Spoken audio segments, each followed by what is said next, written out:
The skilled trades are getting better pay than ever before, but how do you actually get connected into them? I'm Jon Kapel of Stigma, and I want to make pathways for you. Today, we're talking about riggers. And so here's the thing. How do big, heavy machinery, how do big pipes, how does steel beams or shipping containers actually get moved throughout a process or to get it down for transportation? It's through cranes. And through cranes, they need support. It's not just the person way up high in the sky, in the mobile machine. It is people on the ground who are also making sure that that load is secure and it is ready to be lifted and is guiding ultimately those heavy loads. It's not just getting that equipment ready for being lifted, but it's communicating with the people who will be doing the machine operation as well. There's a lot involved when we move very heavy objects because there's a lot of energy that's contained in that heavy moving object in and of itself. And there's a lot of money not only to be made, but in moving this type of machinery as well. So it is of a huge importance that we would have people who are knowledgeable in that rigging community. And so here's the deal. In this episode, we want to make sure that you have the idea of how I can break into that, what the training is necessary, and what is the pay and outlook looking forward for riggers. And so let's start by looking at a 10-step path that we normally do.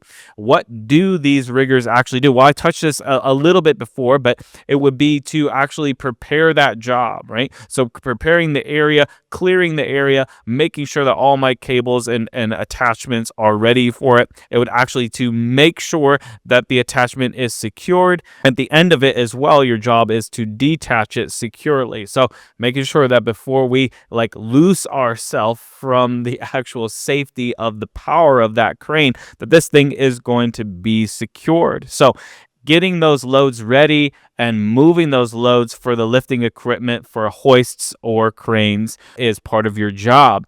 You'll be using cables, you'll be using chains, you'll be using shackles and pulleys so that we have different methods and ways to lift these enormously big and heavy objects. You'll have to learn a certain amount of language, if you will, to signal for that crane equipment and operators to guide those loads into positions. Sometimes the person who is operating the crane is maybe only 20 to 30 feet away. And sometimes they are many stories and many hundreds feet away. And so what is very important is that you're on the same page with that operator, making sure that there is no confusion. There is a huge amount of liability in this kind of work, not only for the value of the work, but the danger of this work as well. The person who's doing this has to be very competent and very smart with a very high level of skill in this industry. Lastly, we'll be inspecting to that end and maintaining that safety gear. So it's not all day that you're going to be preparing, loading, and detaching these loads in and of themselves. It might be in prep for that day. It might be after the day. It might be in between lifting jobs that you're going to be actually looking at this equipment, making sure that nothing has happened in the last lift, and so that is prepared for the next one coming up. The next thing we want to look at is some of these baseline requirements. You don't have to have a 4-year degree to get into this. You do need to have your GED or you have your high school diploma to get into it. It'd be really smart to have a good amount of math skills and physics kind of interest. Right now, you might not be a person that any of the school you were interested in, but as you think back to those kinds of classes and the things that you excelled at, the things that just made sense a little bit more, having your good math skills and having a good physics approach is going to be very beneficial as you look at the weights, as you consider the balance, and how can these angles actually be tipping. You want to make sure that everything is squared up before this thing goes to hoist it up. Thirdly, in this career, you're dealing with really heavy equipment. And of course, the crane is doing the heavy lifting for us, but that doesn't mean that there's not going to be any kind of physical endurance that you're going to have on the day. You are very close to iron workers, which is a pretty intense job. Now, that might be really welcomed for you. You're not the kind of person that wants to sit down and be working on your computer. For me, I like a little bit of both. I know that about myself. I like moving, I like sitting. And in this job, you're going to be moving quite a lot. There will be some time in between where it's kind of slowed down, but having a good amount of physical strength to you and not having a fear of heights is going to be very important in this gig, as those things can be lifted up to many hundreds of feet. In fact, the crane itself might be positioned many hundreds of feet up in the sky, and then you're going to go even higher than that. Lastly, you got to have good, clear communication. Not only be able to articulate your words very, very well, but to be very convinced of what it is that you're saying, right? So you need to be able to have the skills to look out in the field and see what it is that you need or when you're ready to go, and be able to manage the amount of responsibility it is to communicate that it is time to lift something that could be very, very dangerous, right? So someone who is very timid, someone who doesn't, in moments where you feel like you lack that confidence, you might mumble. These are not good qualities to have, or at least you might view it as these would be good qualities to build inside of yourself, right? As a rigger, you need to be very convinced and very confident about things that you definitely know for sure before you move on to that next step. Let's go ahead and look at some of the safety basics. We talk about it in this podcast a lot, that you should be looking at your OSHA 10 and OSHA 30, which is construction and your general kind of industry standards there. These are things that you can do online for little cost to you, less than $100 for that OSHA 10, and you can get your certification. That would help to inform what it is that you're doing here and other things as well. It'll talk about fall protection. It'll talk about different kinds of PPE. It'll talk about job safety requirements, things that will not only help you prepare for that job, but it also might help inform you as a person who's looking to see what career is good for me. You can actually see maybe one of those myths that you're trying to break down, those stereotypes of that these jobs are very, very dangerous. Certainly, lifting a huge steel beam is going to have its hazards, but the deal is that we have many standards in place that, when followed, people are very well protected, far more than the stories of old, right? Another thing is looking at some of these PPE and fall protection kinds of equipment. So maybe making an investment in yourself for harnesses and steel-toed boots, and get some experience and some knowledge around rigging inspections, right? Load safety awareness. There's even some games on your iPhone, for example, that you can put and actually test this out. Just see if the math and the physics behind it is something that interests you. Of course, the app is not going to translate directly into the life on the job, but the kind of things and thoughts that you would be having on there might correlate and might say, this is something for me that I could really build a passion in. The next thing to consider is not only what is the safety that I'm up against, but how do I get the training that I need that's a little bit more broad than just the dangers that would be ahead of me. One of the ways that you can do this is by looking at an apprenticeship. And so this is very often described as maybe working in a union, maybe the Iron Workers Union, the IUOE is an example of that, operating engineers an example of that. It can include rigging in many trainings here. This is a 2 to 4 year program. Sometimes it is going to be an investment of money. A lot of times, though, those unions will cover it, pay you an apprentice rate, and you will be learning on the job, doing classes at night or doing classes in a boot camp style approach where maybe in the summer you're gone for a week or 2 weeks learning and doing labs, and then you go back on the job to apply what you just learned. Another way forward is to get into a trade school or get to certifications here, right? So it might be short rigging is what you're looking at, or possibly crane signaling training. These are things that you can put on your resume that you're aware of, that you're interested in, and you might be able to scoot yourself into a job that can help to kind of shore up those loose ends as well. This is going to be an investment, certainly, of your money. It might be during your work. It might be actually advocated by somewhere that you're working for, or it might be prepping you for a job that you're looking to get into. Lastly, you might consider actual on-the-job training as well. Now, it is very unlikely for you to go from where you are, which might be no experience in construction, to becoming a rigger tomorrow. Instead, what is going to happen is that you're probably going to work in construction in some ancillary kinds of jobs and learning the basics of how these things are built. And then eventually you will work your way into a selected trade. This very often happens. Consider like carpentry or welding, or it might be plumbing on a construction installation kind of a job, right? If you're an iron worker, you might get into the signaling, you might get into rigging, you might get into crane operation as well. And so if you wanted to work for yourself, by yourself, and in that way forward, this is a very valuable option. It's a very viable option. It's simply that you have to make sure you're working for the companies that want to work with you and would be willing to apprentice with you as well. There are some licensing and certifications for you to consider as we go through this. One would be with the NCCCO, which is the National Commission for the Certified Crane Operators. That offers a certified rigger or a signal person credential as well. So if you're looking for certifications, you say, hey, is this trade school that I'm considering actually providing the things that I need that would be viable and credible out there in the field?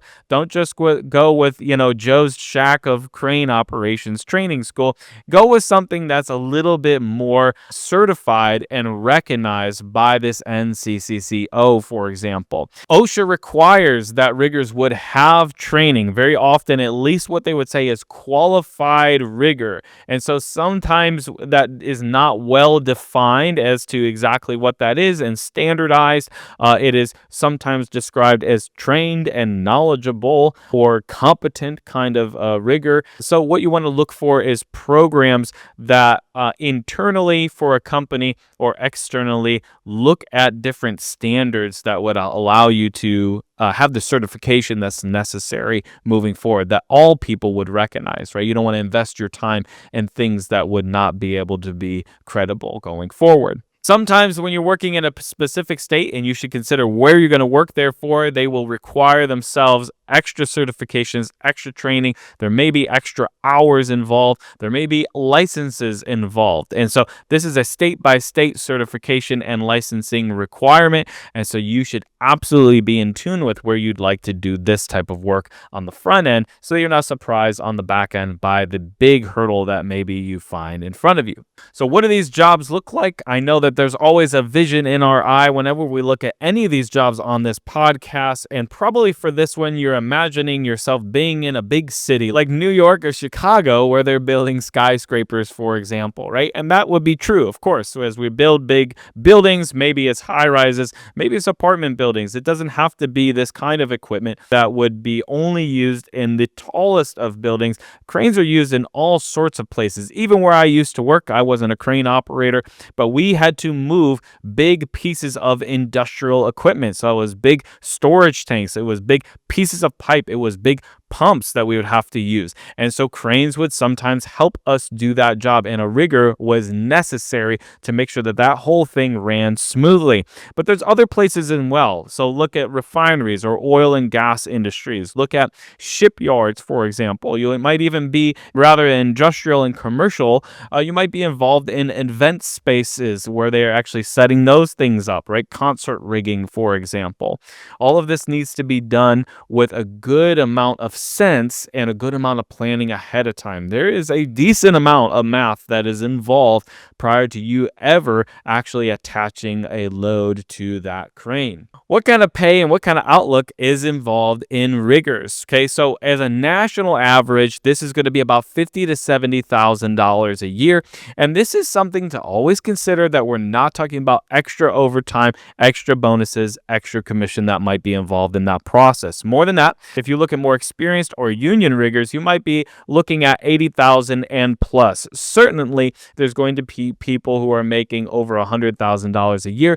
If you look at union packages, which would involve also your pension and some benefits as well, sometimes people are making $90 an hour or more on a package, which overall would be over $150 into even $200,000 a year as your full package. So these are significant jobs with significant pay, and the outlook is very strong. It's needed in almost every single industry that requires some kind of heavy lifting of equipment or installation. So construction jobs are huge, but also stationary places that have heavy equipment. This is also something that you could actually, you don't have to therefore travel around from job to job to job. You might find yourself in a stationary position working the crane in that area. I think of a place not too far by me where they have multiple different cranes in that facility as they forge airplane parts into process, and the equipment and hammers that are required for that forging are absolutely enormous, and therefore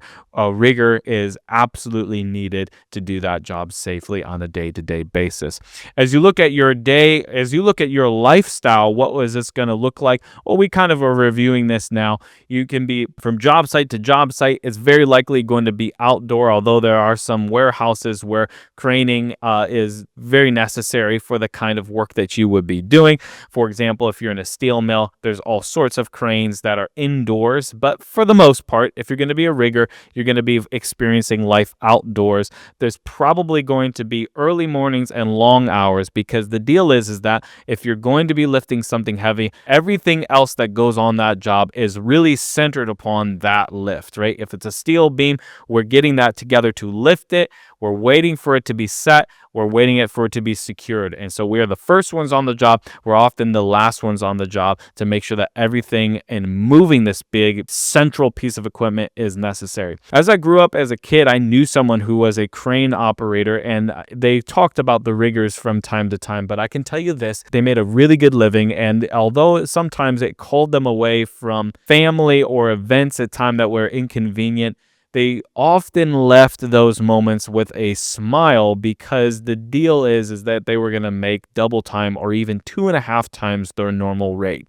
And so the companies that would inconvenience you often know that that is so, and they pay you very well for it. And so certainly you don't want your quality of life to go down, but you also do want access to be able to build your life. And so this is one of those jobs that can do it. Let's look at the career ladder. You can start as a helper. You can go ahead and be an apprentice, a journeyman rigger. You can even be a lead rigger at that point. Maybe you're going to be a supervisor beyond that point, a project manager, and then finally a safety inspector, or even a crane operator would be a person who would be at the top of the food chain. And so as a rigger, you're kind of on that ladder towards moving forward, and some of those crane operators can be making over $70 an hour on their salary. If you're looking at this career and you're pretty interested, you might want to make some developments professionally. One of those things you look at is one that we have mentioned on the NCCCO. So get some of that certification, maybe the rigger level 1 and 2 and the signal person as well.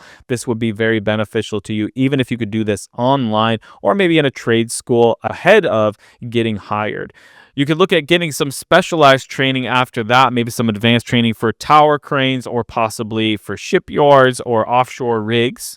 And always consider that you might have some leadership kind of training as well. So look at supervisory roles, look at safety training, these kinds of things, and that you can show that you know some of those skills would be very, very beneficial. As a rigger, you are not just a sole person, you're working amongst a team. So if you can professionally develop those skills as a good teamwork kind of a person, it will highly benefit your career going forward.